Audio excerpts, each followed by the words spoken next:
সর্বশেষ যে লোকটা জান্নাতে যাবে তাকে আল্লাহ তাআলা জাহান্নামের আগুনে পোড়াতে পোড়াতে ছাই বানিয়ে ফেলবে।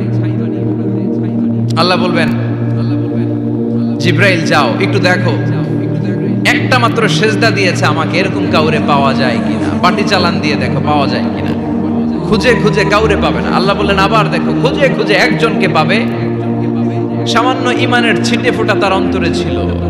আল্লাহ বলবেন যেহেতু ছিটে ফোঁটা আছে, অনেক মায়ের খাইছে, ওকে বের করে জাহান্নাম থেকে বের করে একটা নির্ধারিত দূরত্বে রেখে দাও, রেখে দেওয়া হবে। কিন্তু জাহান্নামের আগুনের লেলিহান শিখাতে তার গা ঝলসে যাবে। সে আল্লাহর ডেকে বলবে, মাবুদ তোমার কাছে আমি কিছু চাই না, জাহান্নাম থেকে তুমি আমাকে বের করেছো, জীবন নদীর পানি তুমি আমার গায়ের মধ্যে ঢেলে দিয়েছো, আমি আবার সজীবতা ফিরে পেয়েছি। আমি তোমার কাছে জান্নাত চাই না, শুধু নিরাপদ একটা দূরত্বে আমাকে রেখে আসো, যাতে জাহান্নামের আগুন আমারে কষ্ট দিতে না পারে। আল্লাহ আমি কিন্তু তোমার কাছে জান্নাত চাই না। কি চাই না? জান্নাত চাই না, কিন্তু জাহান্নামের আগুন আমারে কষ্ট দিচ্ছে, এতটা দূরত্বে রাখো যাতে জাহান্নামের আগুন আমার গায়ে না লাগে। আল্লাহ বললেন ওকে রাখবো, কিন্তু আমার সাথে একটা কন্ট্রাক্টে যেতে হবে, যে এটা তোমাকে দিলে তুমি আর নতুন করে কিছু চাবা না। সে বলবে আমি রাজি, কন্ট্রাক্ট হয়ে যাবে। আল্লাহ জিব্রাইলকে বলবেন যাও এমন দূরত্বে রাখো যাতে জাহান্নামের আগুনের কষ্ট না দেয়, রেখে আসা হবে। অনেক দিন সে ওখানে আনন্দে থাকবে, আল্লাহ শুকরিয়া করবে, সে মনে মনে বলবে বেঁচে গিয়েছি, আমি বেঁচে গিয়েছি, জীবনে আর কিছু চাই না, জাহান্নাম থেকে আমি বেঁচে গিয়েছি। অনেকদিন থাকার পরে মনে মনে ভাববে বাইসা তো গেছি, কিন্তু নতুন করে একটু ট্রাই করে দেখি, জাহান্নামের সৌন্দর্যের দৃশ্য একটু চোখ দিয়ে অবলোকন করা যায় কিনা। সে আল্লাহরে ডেকে বলবে আল্লাহ ইনদি সুআল, আমার একটা ফরিয়াদ আছে। কি ফরিয়াদ? আল্লাহ আগেই বলে রাখি আমি কিন্তু জান্নাতে যেতে চাই না। আল্লাহ বলবেন কি চাও? সে বলবে আল্লাহ তোমার জান্নাতটা তুমি কত সুন্দর করে বানিয়েছো, আমি একটা নজর শুধু দেখতে চাই। জান্নাতের দরজার সামনে নিয়ে যদি আমারে বসিয়ে রাখো, দ্যাটস ইনাফ, আর কিছু চাই না, শুধু জান্নাতের দরজার সামনে। আল্লাহ বললেন তুই না ওয়াদা করেছিস, তুই না চুক্তি করেছিস। সে বলবে আল্লাহ আমারে হতভাগা বানাইয়া তোমার কি লাভ? সুবহানাল্লাহ পড়েন। আমারে তুমি হতভাগা বানিও না। আল্লাহ বলে ঠিক আছে, আবার সিগনেচার কর যে জান্নাতের দরজার সামনে বসিয়ে দিলে আর কিছু চাবি না। সে সিগনেচার করে বলে আমি চাবো না। আল্লাহ বললেন জিব্রাইল বেচারারে ধরে জান্নাতের গেটের সামনে বসায় দে। এবার জান্নাতের গেটের সামনে বসে বসে জান্নাতের সৌন্দর্য দেখা শুরু করবে। সুবহানাল্লাহ।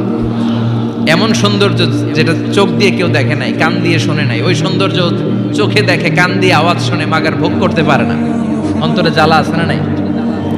এয়ার কন্ডিশনের রুমে ঢুকতে না পারলেও, এয়ার কন্ডিশনের রুমের দরজার বাইরে দাঁড়ালো, এয়ার কন্ডিশনের রুমের একটা ঠান্ডা বাতাস গায়ে লাগে না? কথা বলেন তো। ও যখন জান্নাতের দরজার সামনে দাঁড়াবে, ওর গায়েও এরকম জান্নাতের ঠান্ডা বাতাসের হিমেল ছোঁয়া গাটাকে শীতল করে দিবে। ওই শীতল হয়ে যাওয়ার পরে আর তো সহ্য হবে না, আবার আল্লাহরে ডাকবে, মনে মনে ভাববে আর একটু ট্রাই করি না, দোষ কি, আস্তে আস্তে অনেক দূর তো আগাইছি।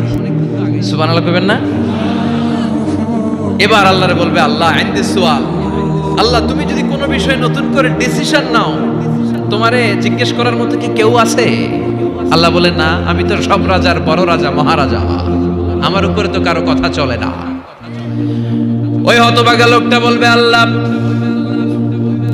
এত সুন্দর জান্নাত তুমি বানালাম, চোখ দিয়ে সৌন্দর্য দেখি, কান দিয়ে আওয়াজগুলো শুনি, হুর আর গেলমান হেঁটে বেড়ায়, এত সুন্দর জান্নাত চোখ দিয়ে দেখি, ঢুকতে পারি না, আমারে কষ্ট দিয়ে তোমার কি লাভ? ও আল্লাহ আমারে তুমি মাফ করে দাও, জান্নাতের চিপার মধ্যে এক কর্নারে তুমি একটু আমারে জায়গা করে দাও। আল্লাহ বলবেন ওয়াই হাক ইবনা আদম, তোর ধ্বংস হোক হে আদম জাত, মা আগদারাকা, তোর চেয়ে বড় গাদ্দার আমি আমার সৃষ্টিকুলে কাউরে দেখি নাই, কারণ তুই আমার সাথে চুক্তি করিস আর চুক্তি ভঙ্গ করিস। আল্লাহর রহমতের দরিয়ায় তখন জোশ খেলে যাবে, ওর আকুতি মিনতি চাহনি আল্লাহর রহমতের দরিয়ার মধ্যে জোশ লাগিয়ে দিবে। আল্লাহর দয়া হয়ে যাবে, মায়া হয়ে যাবে। আল্লাহ বলবেন ঠিক আছে জান্নাতে যা। লোকটা এবার এক দৌড়ে জান্নাতের ভিতরে ঢুকে যাবে। লোকটার দৌড় দেখে আবার লোকটারে আল্লাহ ডেকে বলবে একটু দাঁড়া, একটু দাঁড়া, জান্নাত তো দিছি, তো দৌড় দিলি কেন? সুবহানাল্লাহ কইবেন না? লোকটি বলবে আল্লাহ প্ল্যান তো আমি কম করি নাই, এত চেষ্টার ফলে আমি আসতে পারছি, আবার যদি তুমি বাইর করে দাও, এই জন্য এক দৌড়ে এমন চিপার মধ্যে লুকামো যাতে তুমি আমার না দেখো। আবার আল্লাহর রহমতের দরিয়ায় জোশ খেলে যাবে, আল্লাহ কাছে ডাকবে, কাছে আয়, ও গোলাম তোর কি মনে চায় আমারে বল, আজকে তুই চাইতে থাক, আমি দিতে দিতে তোর মনের সব আশা পূরণ করে দেব। লোকটা খুশি হয়ে বলবে, আল্লাহ আমারে এটা দাও, বাড়ি দাও, গাড়ি দাও, নারী দাও, এটা দাও, ওটা দাও, একের পর এক চাইতে থাকবে, আল্লাহ সব তারে দিতে থাকবে। চাইতে চাইতে লোকটার সব চাওয়া যখন শেষ, সে বলবে, আল্লাহ আর আমার চাওয়ার কিছু নাই। আল্লাহ বলেন, নো, এত তাড়াতাড়ি যে তুমি খেলা শেষ করতে পারবা না মনু, আমার সাথে তোমার এই খেলা আরো লম্বা সময় চলতে হবে, তোমার অনেক কিছু চাইতে হবে। তুই আজকে চাইতে চাইতে তোর সব চাও আমার কাছে বলবি, আর আমি দিতে দিতে তোর জীবন ধন্য করে দেব। সে আবার চাইতে শুরু করবে, আল্লাহ এটা দাও, ওটা দাও, ওটা দাও, আল্লাহ দিতে দিতে সব দিবে। এরপরে বলবে, আল্লাহ মাফও চাই, দোয়াও চাই, আর চাওয়ার কিছু নাই। আল্লাহ বলবেন, তাই ঠিক আছে, তোরে আমি জান্নাতে ঢুকাই দিলাম, তবে মনে রাখিস তোর জান্নাতটা হবে সবচেয়ে ছোট জান্নাত, আর তোর জান্নাতটা হবে এই পৃথিবীর 10 গুণ। চিল্লা এখন সুবহানাল্লাহ। বুখারীর বর্ণনা, আখিরু মান দাখালাল জান্নাত, যে লোকটা সর্বশেষ অনেক মাইর খাইয়া রিমান্ডে থাকার পরে জান্নাতে ঢুকবে, তার জান্নাতটা যদি পৃথিবীর 10 গুণ হয়, তাহলে আমাদের সবাইরে ফেরদাউসে ঢুকাতে আল্লাহর কোনো সমস্যা আছে? চিল্লায় বলেন, সমস্যা আছে? এজন্য আমরা আল্লাহর কাছে কোন জান্নাত চাই?